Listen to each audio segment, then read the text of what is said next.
Mari kita bersatu di dalam doa. Terima kasih Tuhan, semua karena anugerah-Mu, semua karena kasih karunia-Mu kami ada di tempat ini. Bukan karena kuat gagah kami, hanya ucapan syukur kami untuk kebaikan-Mu, terutama untuk kebangkitan-Mu yang setiap hari, setiap tahun, bukan setiap tahun tapi setiap hari. Biar itu yang menguasai kami semua di tempat ini. Tutup bungkus dengan kuasa darah Yesus. Tolong hamba-Mu, ambil alih hamba-Mu yang tidak ada apa-apanya. Berbicaralah Roh Kudus, pribadi lepas pribadi sekalipun singkat. Kami bukan hanya pendengar, terutama kami menjadi pelaku firman-Mu yang menghidupi firman-Mu. Di dalam nama Tuhan Yesus kami berdoa. Sama-sama kita katakan amin. Selamat Paskah semuanya. Horas Amamina, boleh salaman dulu. Selamat Paskah. Ya, suami istri bisa cium mesra ya. Selamat Paskah semuanya. Selamat Paskah ya. Allah surah-surah, siapa nih yang belum selamat Paskah ya? Selamat Paskah. Nah, mohon maaf ya. Selamat Paskah, Amang. Semuanya, apa kabar? Ya, walaupun singkat, saya ucapkan singkat. Biasanya saya 2 jam, saudara ya. Pengajaran. Jadi, terima kasih untuk kesempatannya di momen Paskah ini. Ini luar biasa, sebenarnya Paskah puncak dari semuanya. Kalau kita bicara Paskah, tentu ada yang namanya Jumat Agung, lalu Sabtu Sunyi, lalu masuklah Paskah. Dan kalau Paskah identik dengan Fajar. Ada lagunya, janjimu seperti fajar pagi hari. Tapi saudara, sebelum fajar pagi hari, kita harus melewati namanya malam kelam jiwa. Malam yang paling malam, baru datanglah fajar pagi hari. Demikian juga kalau kita bicara Jumat Agung, Jumat yang penuh luka. Namun agung, karena disitulah juru selamat kita menebus kita semua. Lalu kita masuk ke Sabtu Sunyi. Saudara, lalu kita melangkah ke Minggu Paskah. Tapi sekarang saudara, saya mau tanya pertanyaan ini, sudahkah Anda betul-betul masuk di Minggu Paskah? Atau Anda hanya merayakan sebab dia hidup, ada hari esok, namun Anda masih ada di Sabtu Sunyi. Sebab dia hidup, ku tak gentar. Aduh, among dage, bagaimana? Masih ada cemas. Sebab ku tahu dia pegang hari esok. Apa ini? Kemana di masa depan krisis 2026? Semua selesai karena AI. Semua digantikan. Sebab dia hidup, ku tak gentar. Tadi kita berbohong jauh di dalam jiwa kita. Ternyata kita ada di Sabtu Sunyi. Saudara, saya mau mengantar ini, membawa. Inilah situasi dari Matius 28 ayat 1-10. Mari kita baca, mari kita hargai firman Tuhan. Saya ayat yang pertama, dengan semangat Paskah kita baca betul-betul dari Matius 28 yang diambil untuk tema hari ini, ayat 1-10. Inilah ayat yang terakhir. Kebangkitan Yesus, saya ayat yang pertama, Bapak Ibu ayat yang kedua dan seterusnya. Kebangkitan Paskah. Setelah lewat hari Sabat, menjelang menyingsingnya fajar pada hari pertama minggu itu, pergilah Maria Magdalena dan Maria yang lain menengok kubur itu. Bapak Ibu, ayat 2, Matius 28 ayat 1-10. Ayat 2. Maka terjadilah gempa bumi yang hebat, sebab seorang malaikat Tuhan turun dari langit dan datang ke batu itu dan menggulingkannya lalu duduk di atasnya. Ayat 3, wajahnya bagaikan kilat dan pakaiannya putih bagaikan salju. Dan penjaga-penjaga itu hendak ketakutan dan menjadi seorang mati. Akan tetapi malaikat itu berkata kepada perempuan-perempuan itu, janganlah kamu takut, sebab aku tahu kamu mencari Yesus yang disalibkan itu. Ia tidak ada di sini, sebab ia telah bangkit, sama seperti yang telah dikatakannya. Mari, lihatlah tempat ia berada. Dan segeralah pergi dan katakanlah kepada murid-muridnya bahwa ia telah bangkit dari antara orang mati. Ia mendahului kamu ke Galilea. Di sana kamu akan melihat dia. Sesungguhnya aku telah mengatakannya kepadamu. Mereka segera pergi dari gunung itu dan aku dengan sukacita yang besar dan berlari cepat-cepat untuk mengungkapkan kepada Yesus. Tiba-tiba Yesus berjumpa dengan mereka dan berkata, "Salam bagimu." Mereka mendekatinya dan memeluk kakinya serta menyembahnya. Maka kata Yesus kepada mereka, "Janganlah takut, pergi dan katakanlah kepada saudara-saudara supaya mereka pergi ke Galilea dan di sanalah mereka akan lihat." Amin. Saudara, saya hanya singkat membagikan 3 pesan makna dan bagaimana kita memaknainya. Saudara, tahukah Anda siapa saksi pertama kebangkitan Kristus? Para perempuan. Bukan suatu kebetulan, hari Kartini, ini bukan membedakan gender ya, Tuhan cinta segala bangsa di dunia juga gender ya. Tapi yang mau saya bilang bukan kata Alkitab, saksi pertama kebangkitan bukan murid Yesus, tapi para perempuan yang setia. Kemana semua murid-murid? Mana semuanya murid-murid itu? Mana Petrus yang bilang, "Tidak mungkin aku menyangkal engkau, Yesus." Saudara, kenapa Yesus berkata berkali-kali? Ini juga harus kita ingat. Berkali-kali dikatakan di Alkitab, berjaga berdoa, berjaga berdoa. Kenapa para murid gagal? Karena mereka tidak berdoa. Kenapa perempuan ini teguh? Karena mereka berdoa. Saya yakin mereka berdoa. Kenapa mereka setia? Karena mereka berdoa. Saudara, Yesus tidak lihat latar belakang. Yesus tidak lihat siapa kita. Dia lihat keberadaan hati kita. Mau siapapun, dari manapun, latar belakang apapun, dia bisa pilih dan dia bisa pakai siapapun. Namun yang mau saya bawa, saudara, kenapa saya harus mengutarakan ini? Maria Magdalena terutama, ini banyak menginspirasi saya. Wanita yang diloloskan dari 7 roh jahat. Dia tidak mengerti. Para murid blow on, mereka sembunyi ketakutan. Kenapa mereka takut? Padahal mereka melihat guru mereka yang hebat melakukan mukjizat, membangkitkan orang mati. Kemana? Ketika di Taman Getsemani, itu tekanan yang paling besar, bukan disalib. Yesus sampai 3 kali berdoa. Di Taman Getsemani dia diperas. Para murid molor, tidur fisik, tidur rohani. Sehingga mereka gagal untuk memaknai bagaimana untuk berjaga-jaga berdoa. Sehingga apa? Saudara, saya mau katakan, berdoa dan berjaga-jaga mungkin bukan lebih dulu mengubah situasi, tapi itu mengubah hati kita. Situasi tetap sama, Yesus harus disalibkan. Tapi respon kita akan berbeda. Respon kita akan benar bila kita berdoa. Para murid gagal di sini. Ini yang harus kita ingat.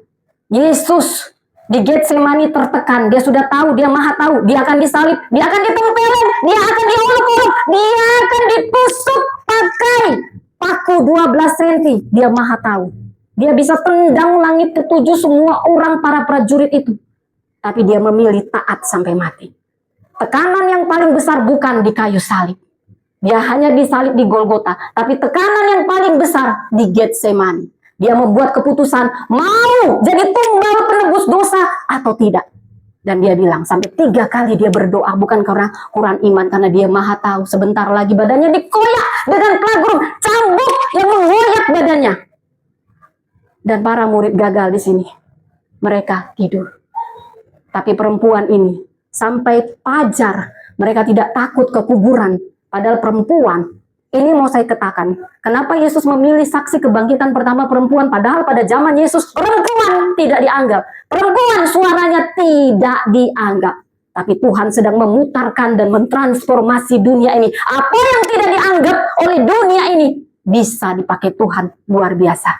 Saudara, apa yang mau saya bagikan? Pertama, yang dibicarakan di sini, Maria Magdalena menengok kubur itu. Saudara, Yesus disalib. Intinya, dia sudah tahu dia disalib. Dia bukan mau datang ke dunia ini bilang, "Hei, aku Tuhan ya, sembah aku. Dasar kamu ciptaan-ciptaan, ngolok-ngolok aku." Kalau dia bilang begitu, gagal misi. Memang tujuan dia disalib. Tapi orang-orang yang menyalibkannya, kalau tidak tahu caranya, dia yang gagal. Saudara, pertama, yang kita lihat kuburnya disegel, dijaga tentara Romawi dengan batu besar. Baca ayatnya, batu itu digulingkan. sangat mudah, malaikat sedang duduk di atasnya. Kebangkitan Yesus tidak bisa dibatalkan. Para murid lupa kalau Yesus akan bangkit. Bahkan musuh yang sangat iri dengki, lebih ingat pada apa yang dikatakan Yesus daripada para murid, saudara.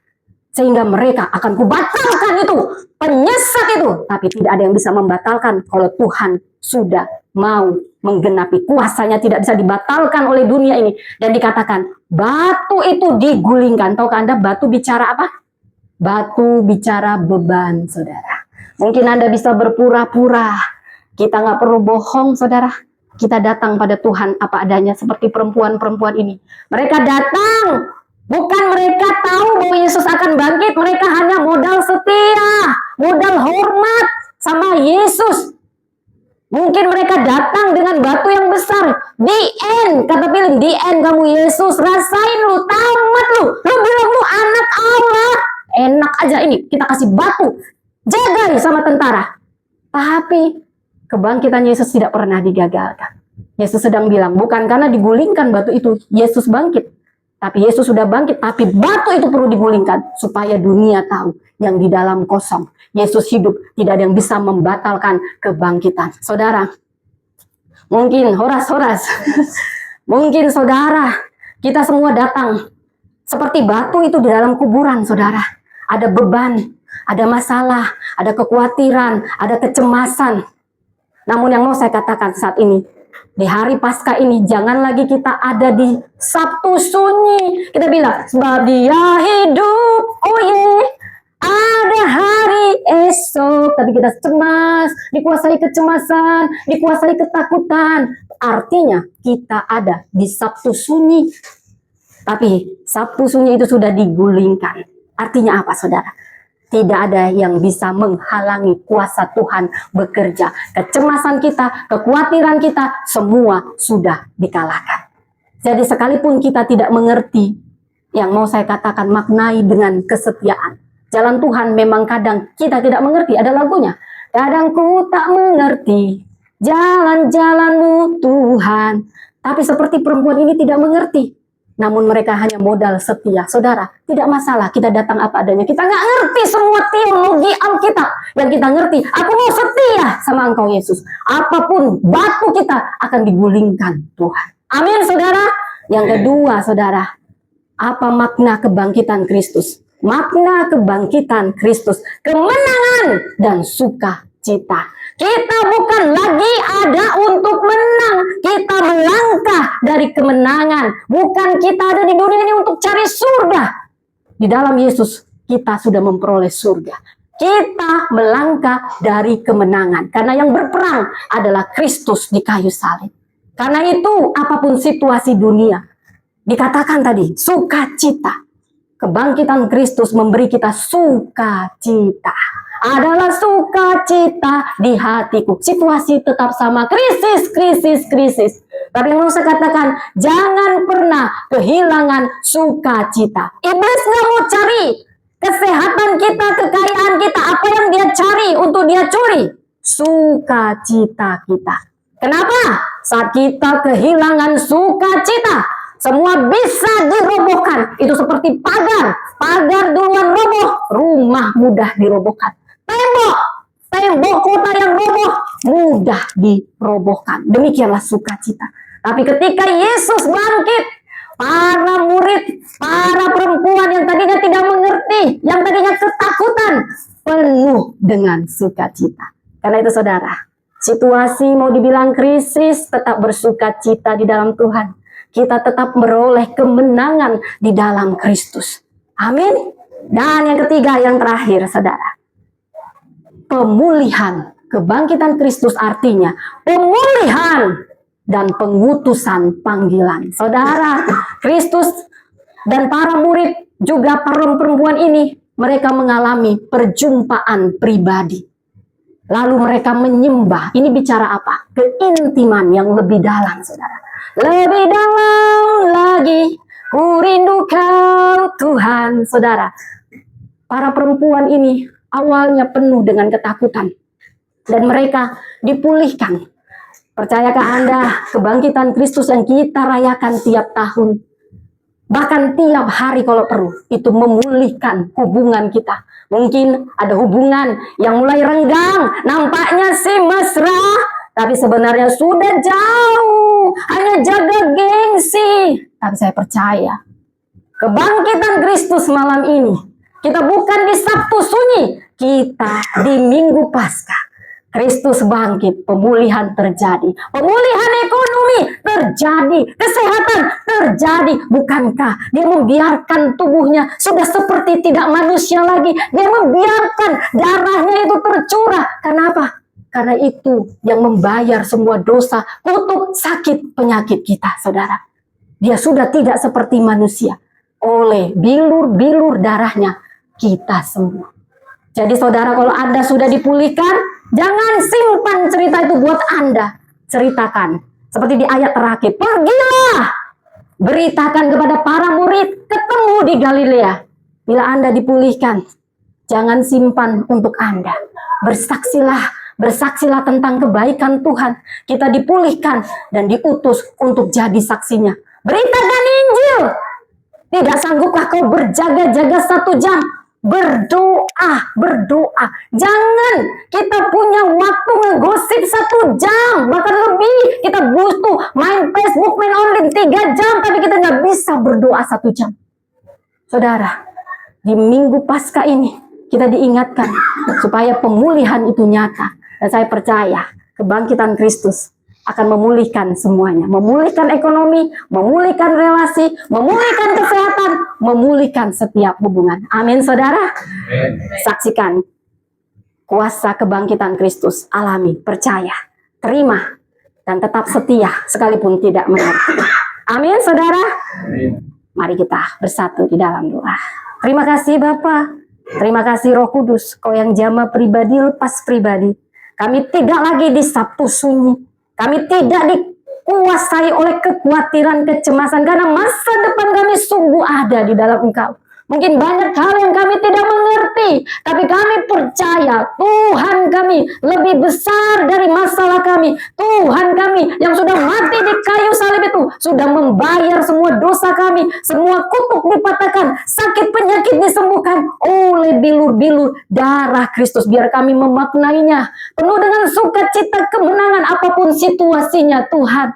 Kami percaya bahkan tantangan hidup ini akan Kau ubah menjadi peluang, menjadi pemenang di dalam nama Tuhan Yesus. Amin.